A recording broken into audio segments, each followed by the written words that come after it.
तो हेलो बच्चों, welcome to Jitu भैया की हिंदी क्लासेस में। हम लोग पढ़ने वाले हैं वृत्त की स्पर्श रेखा। इंग्लिश में हम लोग इसको बोलते हैं टेंजेंट ऑफ ए सर्कल। तो चलो बच्चों, आज की क्लास को हम लोग शुरू करते हैं। तो यहाँ पे कुछ दे रखा है स्पर्श रेखा के बारे में, उसको हम लोग पढ़ लेते हैं। देखो, एक समतल में तीन वृत्त दे रखे हैं, ठीक है, और तीन रेखाएं दे रखी हैं, ठीक है। तो इसमें कहा गया कि इसमें तीन स्थितियाँ जो हैं वो उत्पन्न हो सकती हैं। कौन कौन सी? पहली स्थिति में दिख रहा है कि रेखा वृत्त को प्रतिच्छेद नहीं करती है। दूसरी स्थिति में रेखा वृत्त को प्रतिच्छेद करती है। और तीसरी स्थिति में रेखा जो है वृत्त को केवल एक बिंदु पर प्रतिच्छेद करती है, ठीक है। तीसरे बिंदु में या तो इसको लिख लो एक बिंदु पर प्रतिच्छेद करती है, या फिर इसको छू के जाती है। तो यही क्या होती है? अपनी स्पर्श रेखा। यहाँ पे छेदक रेखा दे रखी है परिभाषा, इसको इंग्लिश में बोलते हैं सेकेंड।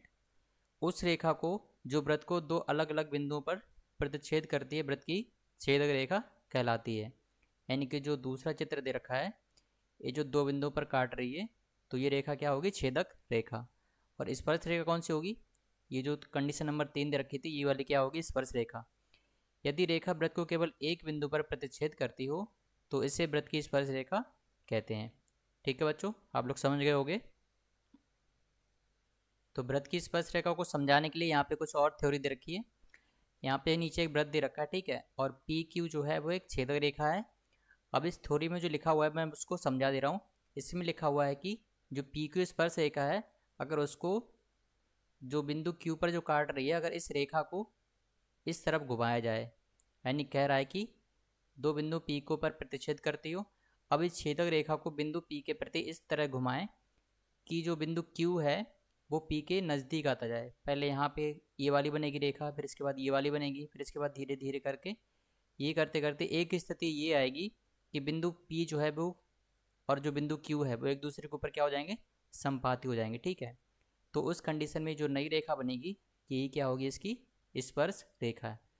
तो ये जो पूरी थ्योरी में जो लिखा हुआ है वो मैंने आप लोगों को समझा दिया, ठीक है बच्चों। अब चलिए आगे चलते हैं। ये यहाँ पे जो परिभाषा दे रखी है उसको भी समझ लेते हैं। परिभाषा दे रखी है कि वृत्त की स्पर्श रेखा वह रेखा होती है जो वृत्त को ठीक एक बिंदु पर प्रतिच्छेद करती हो, और इस बिंदु को स्पर्श रेखा का स्पर्श बिंदु कहते हैं। यानी कि जो बिंदु P होगा और ये रेखा बनेगी ये वाली, तो ये क्या होगी? स्पर्श रेखा। और बिंदु P क्या कहलाएगा? इसका स्पर्श बिंदु, यानी कि पॉइंट ऑफ कॉन्टैक्ट कहलाता है, ठीक है। आई होप बच्चों कि आप लोग समझ गए होंगे। अब चलिए आगे चलते हैं। आज की क्लास की पहले प्रमेय है प्रमेय नंबर 12। इसमें क्या सिद्ध करना है कि वृत्त की स्पर्श रेखा स्पर्श बिंदु से होकर जाने वाली त्रिज्या पर लंब होती है। यानी कि जो वृत्त की जो स्पर्श रेखा है, ए बी मान लीजिए कोई स्पर्श रेखा है, ठीक है, और जो स्पर्श बिंदु जो पी है, और कह रहा है कि इससे होकर जाने वाली जो त्रिज्या है, त्रिज्या क्या है? O P. तो कहा जा रहा है कि इस पर लंब होती है, ये सिद्ध करना है, ठीक है। तो इसको हम लोग समझते हैं। तो पहले तो हम लोग ये जो चित्र नंबर 1 है इसको समझेंगे। ये चित्र नंबर 2 ये दूसरी कंडीशन है, इसको हम लोग बाद में समझेंगे। तो अभी हम जो भी पढ़ रहे हैं वो चित्र 1 को लेकर समझ रहे हैं। दिया हुआ है कि एक वृत्त दे रखा है जिसका केंद्र ओ है, त्रिज्या आर है, इसकी स्पर्श रेखा ए बी है, जिसका बिंदु पी जो है क्या है? स्पर्श बिंदु। सिद्ध करना है कि जो ओ पी है वो ए बी पर लंब है, ठीक है। रचना हम लोगों ने क्या की कि ए बी पर पी के अतिरिक्त एक और बिंदु लिया क्यू, ठीक है, और ओ से क्यू को मिला दिया। अब इसकी उपपत्ति में हम लोग क्या लिखा हुआ है? क्योंकि क्यू स्पर्श रेखा ए बी पर स्पर्श बिंदु पी के अतिरिक्त एक अन्य बिंदु है, यानी कि जो क्यू है ये स्पर्श बिंदु नहीं है, ठीक है। ये स्पर्श बिंदु जो पी है, यानी कि इस रेखा पर इसके अलावा एक और बिंदु है, वो क्यू है, ठीक है। इस क्यू वृत्त के बाहर स्थित होगा, क्योंकि यदि क्यू वृत्त के अंदर हो तो जो बिंदु P है और Q से होकर जाने वाली रेखा वृत्त को पुनः प्रतिच्छेद करेगी। मान लीजिए Q अगर वृत्त के अंदर है, मान लीजिए यहाँ पे है Q, अगर यहाँ पे हो गया तो P और Q ये वाली लाइन बन जाएगी, ठीक है। तो ये दोनों एक वृत्त को दो बिंदु पर प्रतिच्छेद करेंगे, ठीक है। बिंदु P और जो Q रेखा बनेगी जो वृत्त को दो बिंदु पर प्रतिच्छेद करेगी, तो उस कंडीशन हम लोग नहीं कह सकेंगे कि जो होगी ये स्पर्श रेखा होगी, ठीक है। इसलिए Q जो है वो वृत्त के बाहर ही होना चाहिए। यहाँ पे लिखा हुआ भी है कि तब इस स्थिति में यह रेखा वृत्त को स्पर्श रेखा नहीं होगी।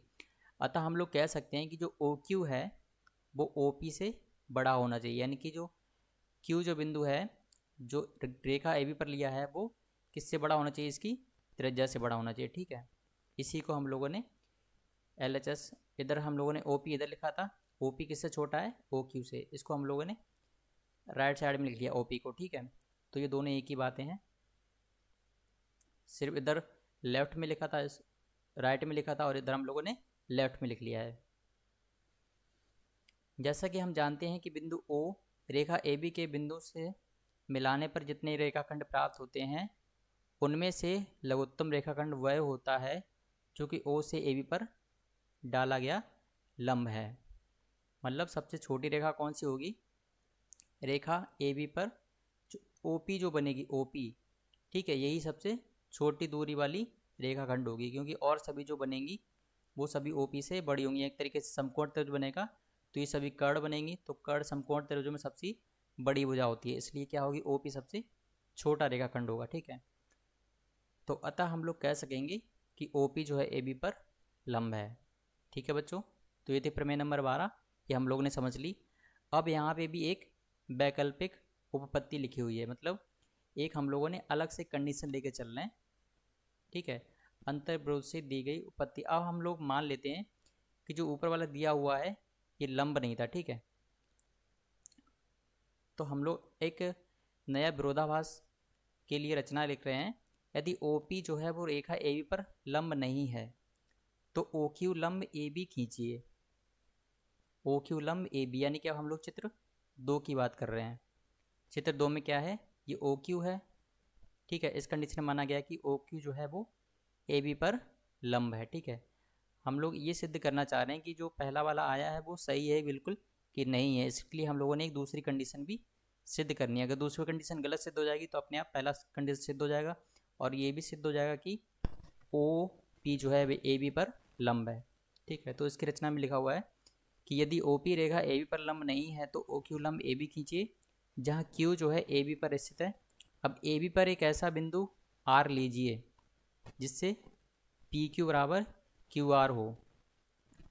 इस रेखा पर एक ऐसा बिंदु आर लिया कि पी क्यू बराबर क्या लिखा हुआ है यहाँ पे, क्यू आर हो। ठीक है, अब हम लोगों ने त्रिज्या जो केंद्र था ओ उसको आर से मिलाया है। ठीक है, यहाँ पे रचना में लिखा हुआ है, इसकी उत्पत्ति में क्या बन रहे हैं, त्रिभुज ओ क्यू पी और ओ क्यू आर। देखिए ओ क्यू पी और ओ क्यू आर, यानी ये वाला त्रिभुज और ये वाला त्रिभुज, इन दोनों ही त्रिभुज में हम लोगों ने इनको अगर सर्वांगसम सिद्ध करना है तो क्या लिखेंगे, तो रचना से एंगल जो दोनों में बीच में समकोण त्रिभुज बन रहा था वो दोनों में कॉमन है 90 डिग्री, और जो पी क्यू बराबर क्यू आर है जो कि हम लोगों ने यहाँ पे रचना में लिखा हुआ है।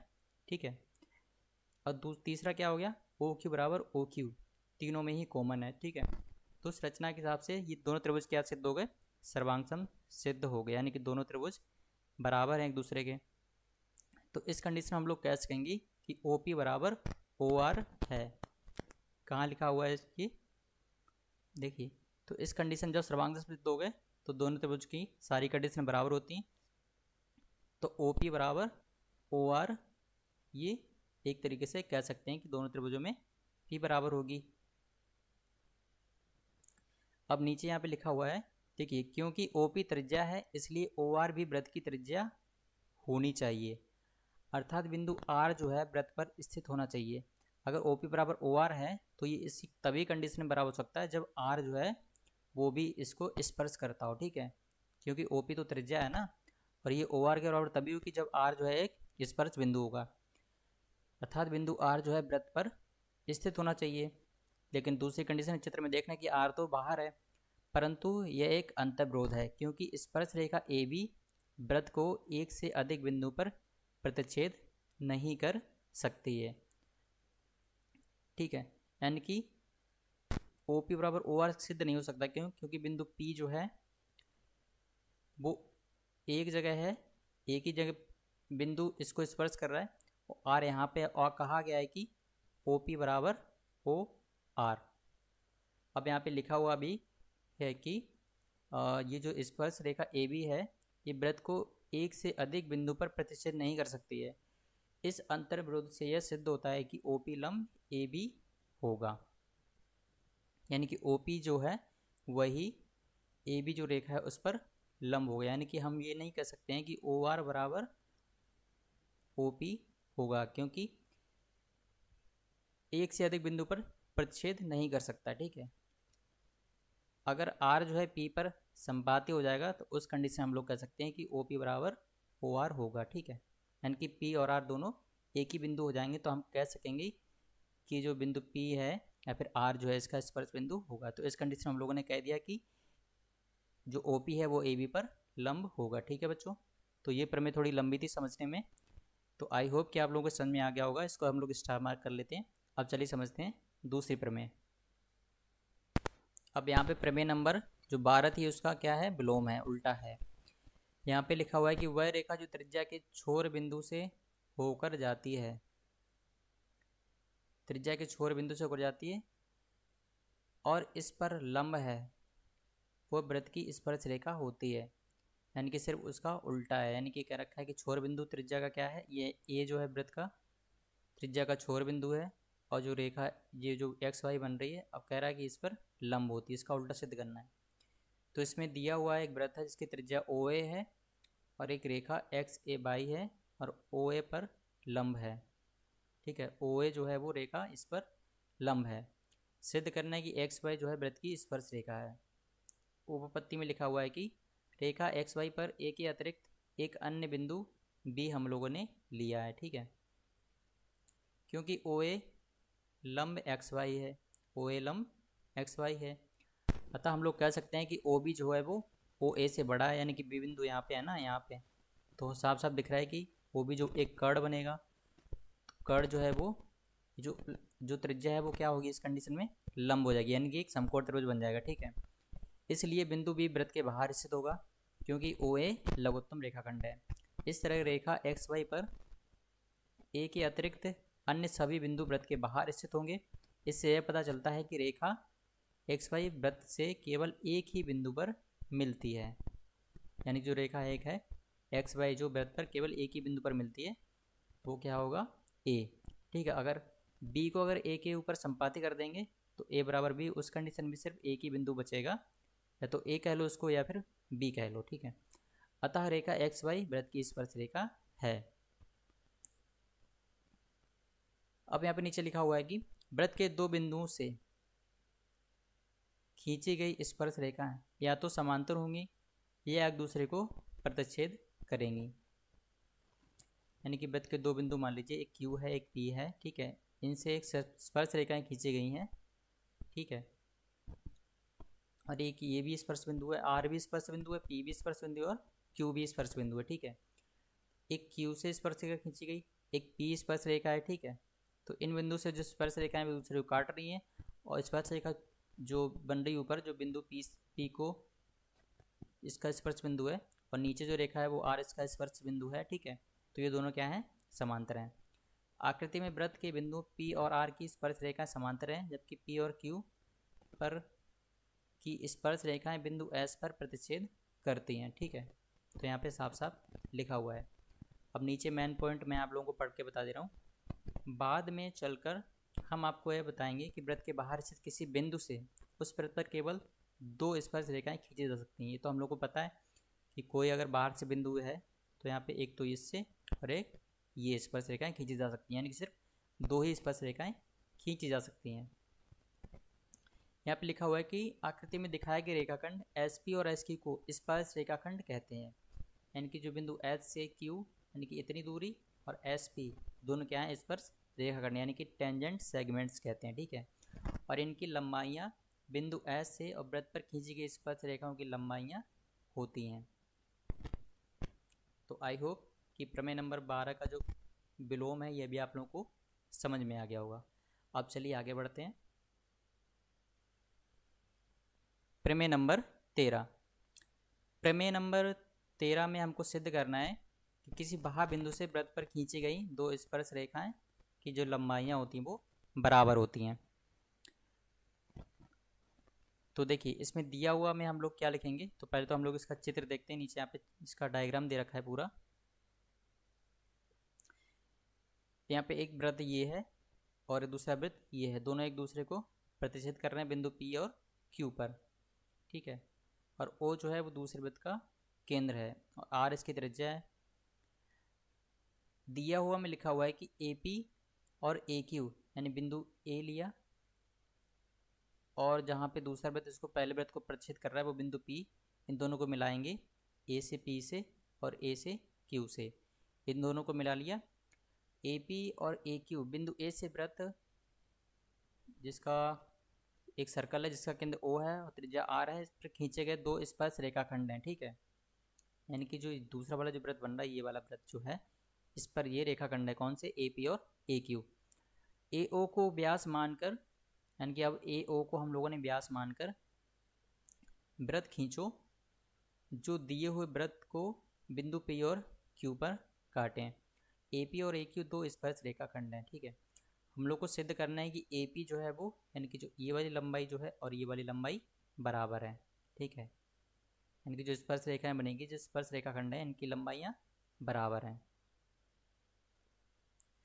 तो हम लोगों ने रचना की कि O से A को और O से P और O से Q ये तीन रेखाएं काल्पनिक रूप से खींची, ठीक है। उपपत्ति हम लोग प्रमेय 12 से हम लोग यह जानते हैं कि एंगल OPA यानी कि OPA ये वाला और एंगल OQA हम लोग जानते हैं ना कि वृत्त से, वृत्त के केंद्र से और स्पर्श रेखा जो होती है वो इस पर लंब होती है, जो हम लोगों ने प्रमेय 12 से सिद्ध की थी वो यहाँ पे हम लोगों ने अप्लाई कर दी, ठीक है। तो यहाँ पे दोनों एंगलों का 90 डिग्री लिखा हुआ है।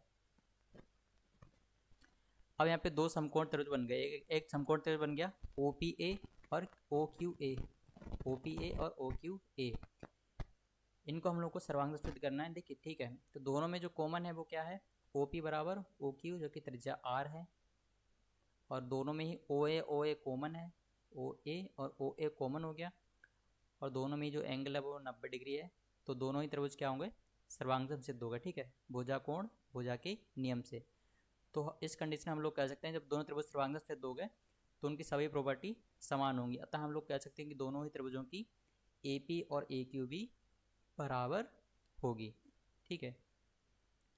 तो ऊपर दी गई प्रमेय की उपपत्ति से आप ये देख सकते हैं कि एंगल QAP बराबर एंगल OQA, यानी कि OAP ये वाला एंगल और OAQ और ये वाला एंगल जब दोनों सर्वांगम से सिद्ध हो गए तो उनके एंगल भी तो बराबर होंगे, ठीक है। इसलिए वृत्त का केंद्र कोण PAQ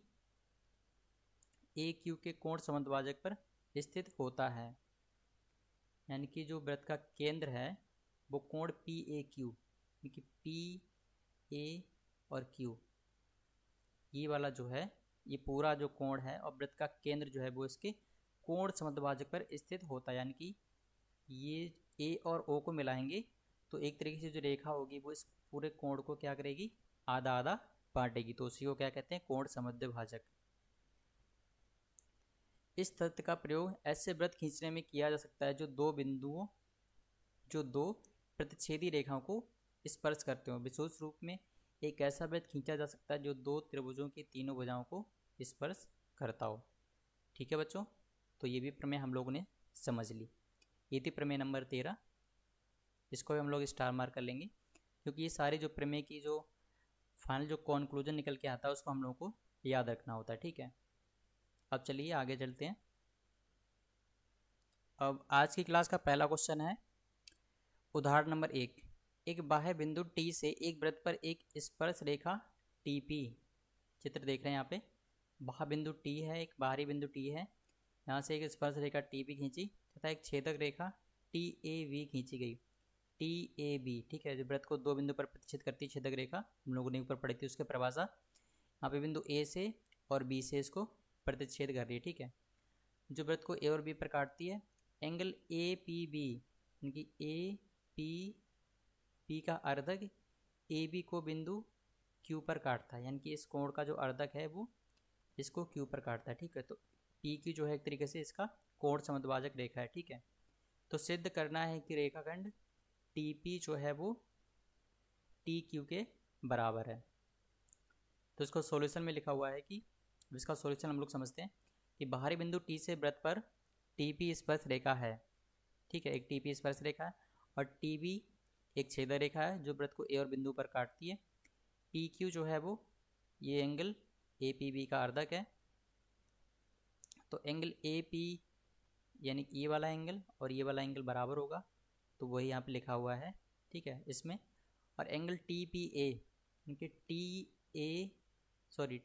पी ए ये वाला एंगल टी पी ए बराबर होगा एंगल पी बी टी, यानी कि पी बी और टी के, इस वाले एंगल के।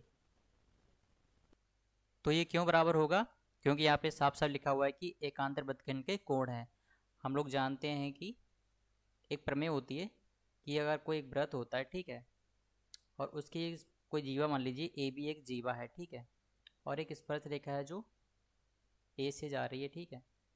तो ये वाला एंगल थीटा, ठीक है, और इस जीवा के द्वारा एक वृत्तखंड पर पड़ा हुआ कोण ये, तो ये भी इसके बराबर होता है, ठीक है। तो उसी कंडीशन में यहाँ पे हम लोग देख सकते हैं कि एक जीवा है, ठीक है, और ये एंगल ये मान लीजिए थीटा है, ठीक है। तो ये वाला और इसके सामने वाले ये वृत्तखंड पर जो कोण बन रहा है ये दोनों क्या होते हैं?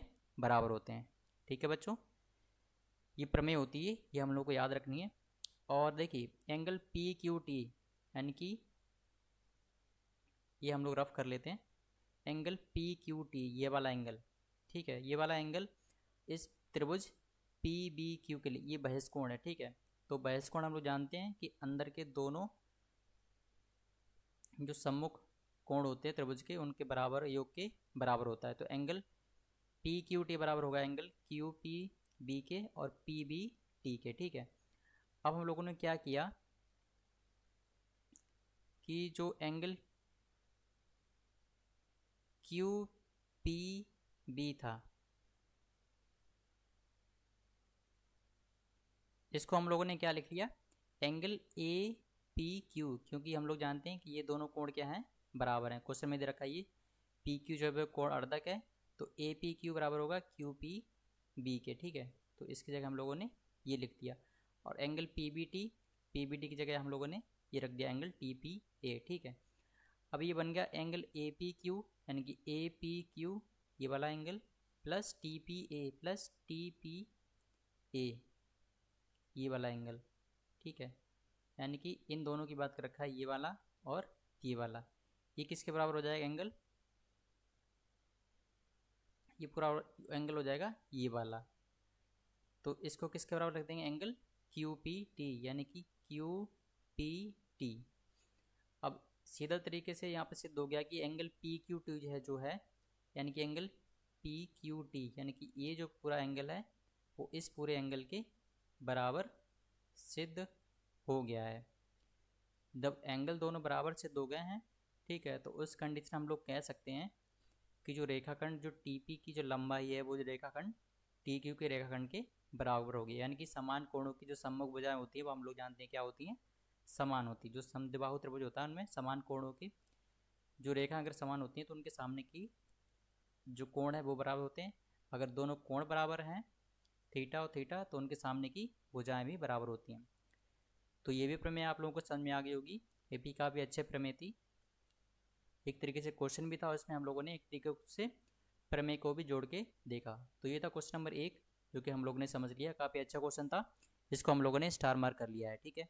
अब चलिए देखते हैं अगला question, question number 2। Question number 2 है कि नीचे एक चित्र दे रखा है कि, ठीक है, उसमें पूछा गया है कि पी ए बी एक रेखाखंड है, पी ए बी एक रेखाखंड है और पी टी वृत्त की स्पर्शी यानी कि एक स्पर्श रेखा है। तो x की लंबाई हम लोगों को ज्ञात करनी है। x क्या है? ए बी जो त्रिज्या बन रही है, सॉरी जो जीवा बन रही है उसकी लंबाई है। तो देखिए यहाँ पे हम लोगों ने क्या किया, तो जो पी टी स्क्वायर बराबर यानी कि पी टी स्क्वायर बराबर P A into P B. तो ये एक फॉर्मूला होता है कि स्पर्श रेखा की जो लंबाई होती है, ठीक है, वो एक छेद रेखा की जो एक बिंदु स्टार्टिंग बिंदु से जो होता है वो जहाँ तक पहले बिंदु काटता है उसकी लंबाई और गुणा दूसरे जो बिंदु पर प्रतिच्छेद करता है वृत्त को उसकी लंबाई, यानी कि P A into P B बराबर क्या होता है, पी टी स्क्वायर। ये फॉर्मूला की होता है, ये हम लोगों को याद रखना है। अब यहाँ पे सभी वैल्यू रख देंगे यहाँ पे, तो x का मान आ जाएगा 5.3 सेंटीमीटर। अच्छा क्वेश्चन था क्योंकि हम लोगों ने इसमें एक नया फॉर्मूला सीखा है। अब देखते हैं क्वेश्चन नंबर 3। क्वेश्चन नंबर 3 में दे रखा है कि चित्र दे रखा है नीचे यहाँ पे, इसमें कहा गया कि एक छेदक रेखा AC वृत्त को बिंदु B तथा A पर काटती है, CD वृत्त के D बिंदु पर स्पर्श है, यानी जो CD है वो बिंदु D पर वृत्त को स्पर्श करती है, ठीक है। AC की वैल्यू दे रखी है 16 सेंटीमीटर, AB की दे रखी है 12 सेंटीमीटर। तो पूछा है स्पर्शी रेखा CD की माप ज्ञात कीजिए, यानी कि AC की लंबाई दे रखी है और AB की लंबाई दे रखी है। AC की लंबाई है 16, AB की लंबाई 12 सेंटीमीटर। तो BC कितना हो जाएगा, BC हो जाएगा पूरे में से AC में से AB घटा देंगे तो BC का मान आ जाएगा, कितना आ गया, 4 सेंटीमीटर। और ऊपर जो फॉर्मूला दे रखा था वो हम लोग अप्लाई कर देंगे, यानी कि CD स्क्वायर बराबर हो जाएगा CB इंटू CA। सभी वैल्यू रख देंगे तो इसका आंसर क्या आ जाएगा, 8 सेंटीमीटर। ठीक है बच्चों, तो ये जो फॉर्मूला है ये हम लोग को याद रखना है कि किसी बाहरी बिंदु से वृत्त पर जो स्पर्श रेखा की जो लंबाई होती है और उसी बिंदु से वृत्त की छेदक रेखा की लंबाई की जो दोनों बिंदु पर जो काटती है उन दोनों बिंदुओं के जो हिस्सों की जो लंबाई होती है, ठीक है, उनके गुणा के और स्क्वायर के बराबर होती है। मतलब उन दोनों का गुणा करेंगे, ठीक है, और वो किसके स्क्वायर के बराबर होती है, जो स्पर्श रेखा की लंबाई होती है उसके बराबर होती है। अब देखते हैं क्वेश्चन नंबर 4। क्वेश्चन नंबर 4 है, दो वृत्त दे रखे हैं यहाँ पे, एक का केंद्र O है दूसरे का O डैश है, एक दूसरे को अंतः बिंदु P पर स्पर्श करते हैं। दोनों वृत्त एक दूसरे को बिंदु P पर स्पर्श करते हैं। उभयनिष्ठ स्पर्श रेखा है दोनों की, मतलब दोनों की एक ही स्पर्श रेखा है, PT है या फिर TP कह लो। बिंदु T से वृत्तों पर स्पर्श रेखाएं खींची जाती हैं। दूसरी जो स्पर्श रेखा खींची जाती हैं उभयनिष्ठ रेखा, स्पर्श रेखा को छोड़ दो, उसके अलावा बिंदु T से पहले वाले वृत्त, यानी कि पहले वाले वृत्त पर स्पर्श रेखा खींची जाती है जो OQ है और दूसरे वृत्त की स्पर्श रेखा है TR है, ठीक है। हम लोग को सिद्ध करना है कि TR बराबर TQ है, यानी कि TR बराबर TQ है। तो देखिए, जो जिस वृत्त का केंद्र O है उस वाले वृत्त के लिए जो TQ है वो TP के बराबर होता है। हम लोग को पता है कि बाहरी बिंदु से वृत्त पर खींची गई स्पर्श रेखाओं की लंबाइयाँ क्या होती हैं, बराबर होती हैं। तो पहले बार बड़े वाले वृत्त के लिए T एक बाहरी बिंदु है, इससे दो स्पर्श रेखाएं, एक TQ है और एक TP है, तो इसकी लंबाइयाँ बराबर हैं। और दूसरे वृत्त के लिए छोटा वृत्त O डैश है, उसके लिए TR बराबर TP है। अब ये समीकरण 1 और 2 से TP बराबर TP है, ठीक है। तो इस कंडीशन के लिए कह सकते हैं हम लोग कि जो TQ है वो TR के बराबर होगा, ठीक है। तो ये था क्वेश्चन नंबर 4 था, काफ़ी इजी क्वेश्चन था, ये भी हम लोगों ने समझ लिया। अब देखते हैं क्वेश्चन नंबर 5। क्वेश्चन नंबर 5 देखते हैं अब हम लोग। क्वेश्चन नंबर 5 में दे रखा है कि O जो है एक वृत्त का केंद्र है, ठीक है, और इस वृत्त के बाहर एक बिंदु T है, ठीक है, जो कि यहाँ पे स्थित है। T से वृत्त पर दो स्पर्श रेखाएं TP और TQ खींची गई हैं, ठीक है, जो वृत्त को P और Q बिंदु पर स्पर्श करती हैं। तो हम लोग को सिद्ध करना है कि एंगल PTQ, यानी कि PTQ यानी पूरा एंगल जो है वो किसके बराबर है, 2 गुना एंगल OPQ के, यानी कि OPQ के, इस वाले एंगल का 2 गुना करेंगे तो वो किस एंगल के बराबर होगा, एंगल PTQ के। तो यहाँ पे सॉल्यूशन में लिखा हुआ है कि OT तथा OP को हम लोगों ने मिलाया, OT और OP को हम लोगों ने मिलाया, बिंदु P तथा Q को मिलाया, P और Q को भी मिला दिया। माना यह रेखा OT को बिंदु A पर काटती है, ठीक है, जो PQ जो रेखा मिलाएंगे वो जो रेखा OT होगी उसको बिंदु A पर काटती है, हम लोगों ने मान लिया है। और OP त्रिज्या है तथा TP स्पर्श रेखा है। OT नहीं सॉरी, OP त्रिज्या है और OT और जो TP है वो क्या है, इसकी स्पर्श रेखा। ये हम लोग को साफ साफ दिख रहा है। अब देखिए एंगल OPT हम लोगों ने प्रमेय के हिसाब से देखा था कि ये क्या होता है, 90 डिग्री होता है। ठीक है, तो यहाँ पे लिख लिया एंगल OPT क्या हो गया, 90 डिग्री। अब एंगल OPA अब देखिए इस ये जो पूरा एंगल है इसको दो टुकड़ों में बांट के लिख लिया हम लोगों ने, ये एंगल प्लस ये एंगल। ठीक है, तो ये इसको दो भागों में तोड़ के लिख लिया, यानी कि एक बार लिख लिया OPA और दूसरी बार लिख लिया APT। तो ये दोनों एक ही बातें हैं। ठीक है, अब यहाँ पे एक समकोण त्रिभुज TAP की बात कर रहे हैं। TAP में हम लोग क्या देख सकते हैं, यहाँ पे लिखा हुआ है कि एंगल PTA यानी कि PTA प्लस एंगल APT, यानी कि जो ये एंगल है ये वाला एंगल प्लस APT और ये वाला एंगल, ये किसके बराबर होंगे, 180 डिग्री माइनस एंगल PAT के। क्योंकि हम लोग जानते हैं कि एक त्रिभुज होता है उसके तीनों कोणों का योग 180 डिग्री होता है। तो ये वाला एंगल प्लस ये वाला एंगल, ये किसके बराबर हो जाएगा, 180 डिग्री माइनस इस वाले एंगल के। तो वही यहाँ पे लिखा हुआ है। अब एंगल PAT यहाँ पे दिख रहा है कि ये एक तरीके से इस पर लंब है। ठीक है, तो एंगल PAT क्या है, यहाँ पे 90 डिग्री है, तो ये क्या बचेगा, 90 डिग्री। ठीक है, तो इसको हम लोगों ने समीकरण 1 मान लिया और इसको समीकरण 2 मान लिया। तो समीकरण 1 में से समीकरण 2 को घटाने पर, जब दोनों को घटाएंगे तो क्या बचेगा अपना equation, angle OPA minus angle PTA बराबर क्या आ जाएगा, 0। तो इस कंडीशन में हो जाएगा क्या कि एंगल OPA बराबर एंगल PTA, यानी कि OPA यानी कि ये अंदर वाला एंगल बराबर हो जाएगा एंगल PTA के, यानी कि PTA के इस वाले एंगल और ये वाला एंगल क्या हो जाएगा, बराबर सिद्ध हो जाएगा। ठीक है, यहाँ पे सीधा ये लंब है। ठीक है, क्वेश्चन में कहा नहीं गया है तो हम लोग इसको 90 डिग्री ही मानेंगे। ठीक है, क्योंकि ये 90 डिग्री काट रहा है यहाँ पे। या फिर इसको ऐसे भी लिख सकते हैं, एंगल OPA यानी कि जो OPA जो लिखा था इसको हम लोगों ने OP एक जगह OPQ लिख दिया, और जो PTA लिखा था उसको PTO कर दिया, आगे तक पॉइंट तक बढ़ा दिया। तो उसमें कुछ नया नहीं है, एंगल सेम ही है।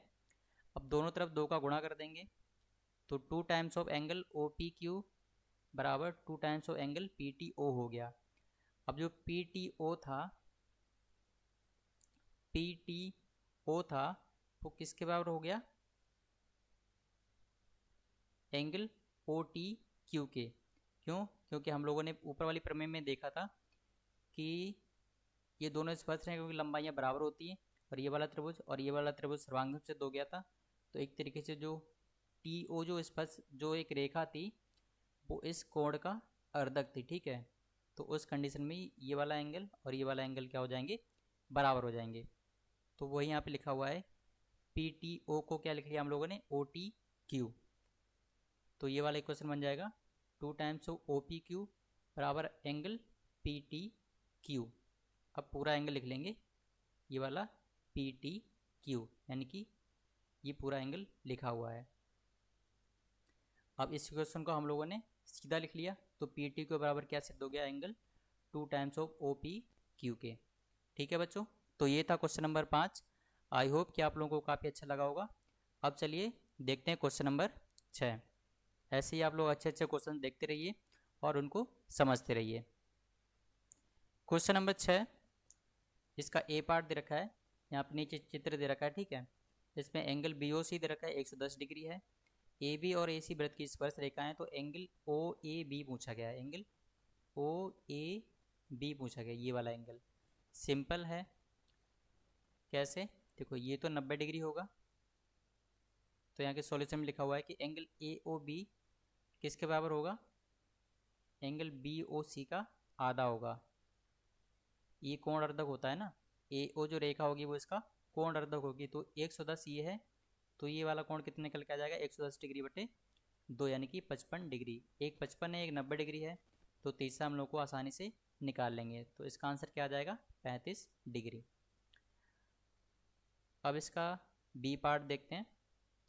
यहाँ पे नीचे चित्र दे रखा है, ठीक है। ओ वृत्त का केंद्र है, पी और पी भी वृत्त की स्पर्श रेखाएं हैं, ए बी स्पर्श बिंदु है, एंगल ए पी भी दे रखा है कितना, 45 डिग्री। तो एंगल ए ओ बी का अंशमान निकालना है, एंगल ए ओ बी का यानी कि इसका अंशमान निकालना है। तो देखो ये 45 डिग्री है, ये हम लोग को दोनों पता होते हैं, 90 होते हैं, 90 डिग्री होते हैं। तो चतुर्भुज के चारों कोणों का योग 360 डिग्री होता है, वो हम लोग को पता है। तो चारों कोणों को जोड़ देंगे, इसको हम लोग x मान लेंगे। तो x का मान निकाल लेंगे हम लोग 360 डिग्री में से, बाकी तीनों को जोड़ के और 360 डिग्री में से घटा देंगे, तो कितना आ जाएगा, 135 डिग्री। तो ये था क्वेश्चन नंबर 6, काफ़ी इजी क्वेश्चन था। तो अब यहाँ पे कुछ थ्योरी बची हुई है, उसको भी हम लोग समझ लेते हैं। देखिए नीचे यहाँ पे चित्र दिखाया गया है, यहाँ पे त्रिभुज लिया गया है ए बी सी, ठीक है। अब इस इनके किन्हीं दो कोणों, मान लीजिए कोण बी और सी के कोण समद्विभाजक खींचिए, यानी कि कोण बी है और कोण सी है, इसके कोण समद्विभाजक हम लोगों ने रेखाएं खींची।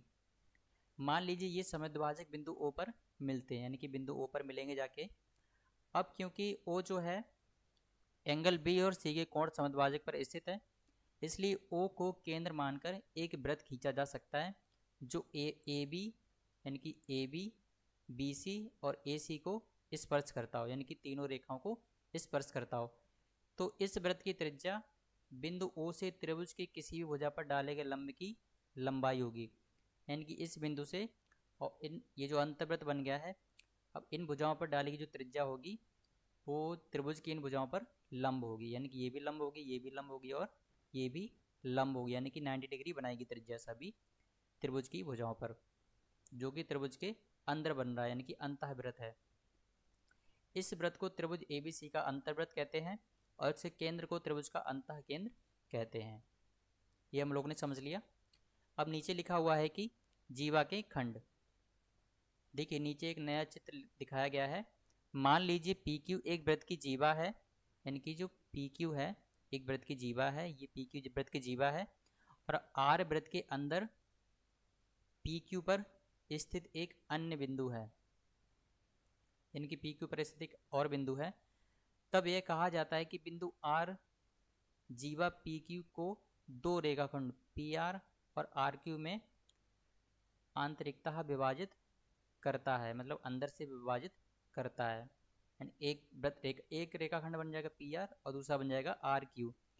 इसी प्रकार यदि एस वृत्त के बाहर रेखा पी क्यू पर स्थित एक बिंदु हो, तब यह कहा जाता है कि बिंदु एस जीवा पी क्यू को दो खंडों एस पी और एस क्यू में बहाता विभाजित करता है, यानी कि एस जो है वो बहाता विभाजित कर रहा है, और जो बिंदु आर है जो कि वृत्त के अंदर है वो इसको आंतरिक विभाजित करता है, ठीक है। अब यहाँ पे थोड़े कुछ और क्वेश्चन दे रखे हैं, उनको भी हम लोग समझ लेते हैं। एग्जाम्पल नंबर 1 है कि यहाँ पे नीचे एक चित्र दिखाया गया है। यहाँ पे ओ जो है वो वृत्त का केंद्र है, और जो पी क्यू है वो वृत्त की जीवा है, और एस टी इसकी स्पर्श रेखा है जो बिंदु पी पर स्पर्श बिंदु बनाती है। एंगल पी ओ क्यू दे रखा है 130 डिग्री है। तो एंगल क्यू पी टी का यानी कि क्यू पी टी यानी कि इस एंगल का मान निकालना है। तो देखिए त्रिभुज ओ पी क्यू में हम लोग जानते हैं ये और ये दोनों बराबर होंगे, क्योंकि ये त्रिज्या है आर, तो उनके सामने वाला जो कोण है वो भी बराबर होंगे। तो ओ पी बराबर ओ क्यू है, क्योंकि दोनों त्रिज्याएं हैं, बराबर आर मान लेते हैं, और दोनों जो त्रिज्याएं हैं उनके जो सामने वाले जो कोण हैं वो भी बराबर होते हैं। तो एंगल ओ पी क्यू बराबर ओ क्यू पी होगा, ठीक है। अब त्रिभुज के तीनों कोणों का योग 180 डिग्री होता है। एक एंगल हम लोगों को पता है एंगल पी ओ क्यू जो कि 130 डिग्री है, बाकी दो एंगल हैं ये दोनों आपस में बराबर हैं, ठीक है। तो ओ क्यू पी को हम लोगों ने ओ पी क्यू के बराबर लिख दिया, जो कि दुगना हो जाएगा क्योंकि दोनों सेम बन जाएंगे। ठीक है, तो दुगने बराबर एंगल ओ पी क्यू बराबर कितना आ जाएगा 50 डिग्री, क्योंकि 180 डिग्री में से 130 डिग्री घटाएंगे तो 50 डिग्री बचेगा। अब यहाँ पे एंगल ओ पी क्यू आ जा गया 25 डिग्री। अब देखिए यहाँ पे क्या होता है, इस स्पर्श रेखा पे और जीवा जो है वो 90 डिग्री बनाती है। ये अंदर वाला एंगल पता चल गया हम लोग को कितना है 25 डिग्री है। ठीक है, तो बाहर वाला क्या हो जाएगा 90 डिग्री में से 25 डिग्री घटा देंगे तो कितना आ जाएगा 65 डिग्री। ठीक है बच्चों, तो ये था एग्जाम्पल नंबर 1, ये भी आप लोगों के समझ में आ गया होगा। तो एंगल क्यू पी टी का मान आ जाएगा कितना आ जाएगा, इसका आ जाएगा 65 डिग्री। अब देखते हैं क्वेश्चन नंबर 2। क्वेश्चन नंबर जो 2 है वो काफ़ी इंपॉर्टेंट क्वेश्चन है, इसको हम लोग पहले से डबल स्टार मार्क कर लेते हैं। यहाँ पे नीचे एक चित्र दिखाया गया है और AT जो है वो वृत्त की बिंदु A पर स्पर्श रेखा है, जहाँ O वृत्त का केंद्र है और X, Y और Z का मान हम लोग को निकालना है। इसके अंदर एक त्रिभुज बन रहा है ABC, ठीक है, और केंद्र पर एंगल बन रहा है एंगल 22 डिग्री। ठीक है, और वृत्तखंड पर जो एंगल बन रहा है इस जीवा AB द्वारा वो X डिग्री है। ठीक है, और त्रिभुज OAB में जो एंगल OAB है उसका मान Z है, वो हम लोग को निकालना है। तो देखिए हम लोग को पता है कि एकांतर वृत्तखंड के लिए जो कोण होते हैं वो बराबर होते हैं, तो एंगल जो बाहरी होगा एंगल BAT वो किसके बराबर होगा एंगल X के, क्योंकि एकांतर वृत्तखंड के कोण बराबर होते हैं, हम लोगों ने ऊपर पढ़ा था। तो एंगल BAT बराबर एंगल X डिग्री हो जाएगा, जो कि कितना होगा 60 डिग्री। तो X का मान तो हम लोग को पता चल गया 60 डिग्री है। अब त्रिभुज त्रिभुज नहीं, जो एंगल AOB है AOB जो कि कितना है 22 डिग्री। अब हम लोग जानते हैं कि जीवा AB द्वारा केंद्र पर बना हुआ कोण और परिधि पर बने कोण का दुगना होता है। तो x का मान हम लोग को पता चल गया कितना है 60 डिग्री, तो बाई क्या हो जाएगा इसका दुगना, यानी कि 120 डिग्री हो जाएगा। तो x का मान पता चल गया और बाई का मान पता चल गया। अब z निकालने के लिए हम लोग क्या करेंगे, एंगल OAT ये जो पूरा एंगल है वो कितना होगा 90 डिग्री हम लोग को पता है, और ये 60 डिग्री हम लोग को पता है। तो z कितना हो जाएगा, z हो जाएगा 90 में से 60 डिग्री घटा देंगे तो कितना आ जाएगा 30 डिग्री। तो हम लोगों को x, y और z तीनों के मान पता चल गए। सिंपल क्वेश्चन था बट अच्छा क्वेश्चन था, इसके लिए हम लोगों ने इसको स्टार मार्क किया है। अब देखते हैं क्वेश्चन नंबर 3। क्वेश्चन नंबर 3 में दे रखा है, यहाँ पे एक चित्र दे रखा है, O जो है वृत्त का केंद्र है और APB स्पर्श रेखा है, APB स्पर्श रेखा है, बिंदु P इसका स्पर्श बिंदु है। एंगल QPB दे रखा है 60 डिग्री, QPB 60 डिग्री दे रखा है, और जीवा PQ द्वारा केंद्र O पर अंतरित कोण का मान निकालना है हम लोग को। तो बहुत ही ईजी है। एंगल OPQ ये कितना हो जाएगा, देखो ये पूरा 90 डिग्री होता है, ये हम लोग को पता है 60 डिग्री है, तो ये 90 डिग्री माइनस 60 डिग्री हो जाके कितना 30 डिग्री, ये पता चल गया हम लोग को। तो ये 30 है तो ये भी 30 होगा, क्यों, क्योंकि ये दोनों त्रिज्या हैं तो उनके सामने के कोण भी बराबर होंगे। जब दो एंगल 30-30 के हो गए तो एक एंगल कितना हो जाएगा 180 डिग्री में से इन दोनों को जोड़ के घटा देंगे, कितना आ जाएगा 120 डिग्री। अच्छा क्वेश्चन था, काफ़ी इजी क्वेश्चन था। ये था इसका ए पार्ट। अब देखते हैं क्वेश्चन नंबर 3 का बी पार्ट। यहाँ में नीचे चित्र दे रखा है TP ये वृत्त का स्पर्श रेखा है और बिंदु P इसका स्पर्श बिंदु है। ठीक है, वृत्त का केंद्र O है, उसकी त्रिज्या R है और P इसकी स्पर्श बिंदु है। एंगल POA दे रखा है 140 डिग्री और एंगल APT यानी कि APT ये x डिग्री है, इस x का मान निकालना है हम लोग को। तो बहुत ही इजी है, कैसे देखिए OP बराबर OA है, OP बराबर OA है क्योंकि दोनों ही वृत्त की त्रिज्याएं हैं। तो OP बराबर OA और त्रिभुज OPA में तीनों कोणों का योग 180 डिग्री लिया। ठीक है, और एंगल OPA बराबर एंगल OA पी होगा, क्योंकि त्रिभुज की दोनों त्रिज्याएं बराबर होती हैं, उसके सामने के कोण भी बराबर होंगे। ठीक है, तो एक केंद्र का एंगल पता था 140 डिग्री, और इन दोनों को एक ही कोण में लिख के हम लोगों ने दोगुना लिख दिया यहाँ पे। ठीक है, तो एंगल ओ पी ए बराबर कितना आ जाएगा यहाँ पे 40 डिग्री, जब इसको सॉल्व करेंगे तो ओ पी ए निकल के आ जाएगा 20 डिग्री। जब ओ पी ए 20 डिग्री आ गया, ये 20 डिग्री आ गया, तो पूरा 90 डिग्री होता है। ठीक है, तो 90 डिग्री में से जब 20 डिग्री घटा देंगे तो बाकी बचा हुआ जो एंगल होगा, angle A P T dash, वही क्या है, एक्स का मान कितना आ जाएगा 70 डिग्री। ठीक है बच्चों, आई होप कि ये भी आप लोगों को समझ में आ गया होगा। अब चलिए देखते हैं क्वेश्चन नंबर 4। क्वेश्चन नंबर 4 का ए पार्ट है। यहाँ पे नीचे चित्र दे रखा है। क्वेश्चन में लिखा हुआ कि ओ वृत्त का केंद्र है, पी टी क्यू बिंदु टी पर वृत्त की स्पर्शी है। यदि angle A T Q 60 degree है, ए टी क्यू ये 60 डिग्री है, तो एंगल ओ ए टी का मान निकालना है। देखो ये 60 डिग्री है, ठीक है, और ये पूरा 90 डिग्री होता है, तो ये बन जाएगा 30 डिग्री। ये 30 होगा तो ये भी 30 डिग्री आ जाएगा, क्योंकि ये दोनों वृत्त की त्रिज्याएं हैं। ये तो साफ साफ दिख रहा है। तो क्वेश्चन नंबर 4 बहुत ही इजी क्वेश्चन था, ये हम लोगों ने समझ लिया। अब इसका लास्ट बी पार्ट बचा है। इसके बी पार्ट में ये नीचे यहाँ पे डायग्राम दिया हुआ है, और ओ जो है वृत्त का केंद्र है, पी क्यू इसकी स्पर्श रेखा है, angle R P Q 50 degree दे रखा है। तो एंगल पी ओ आर, अब इसमें केंद्र का एंगल पूछ लिया है। देखो ये 50 डिग्री है, ये 90 डिग्री होता है, ये 50 है, तो बचा हुआ कितना हो जाएगा 90 डिग्री माइनस 50, यानी कितना आ जाएगा 40 डिग्री। यानी कि एंगल जो ओ पी आर है, एंगल ओ पी आर कितना आ जाएगा 40 डिग्री। तो ये 40 है, तो ये भी 40 डिग्री हो जाएगा। तो एक त्रिभुज ओ पी आर में जब दोनों 40-40 डिग्री हो गए, तो तीनों कोणों का योग 180 डिग्री होता है। तो 180 डिग्री में से इन दोनों को जोड़ के घटा देंगे, तो कितना आ जाएगा 100 डिग्री। यानी कि जो केंद्र पर जो कोण बनेगा उसका मान आ जाएगा 100 डिग्री। तो ये थी बच्चों आज की क्लास। आई होप कि आप लोगों को काफ़ी अच्छे से समझ में आया होगा।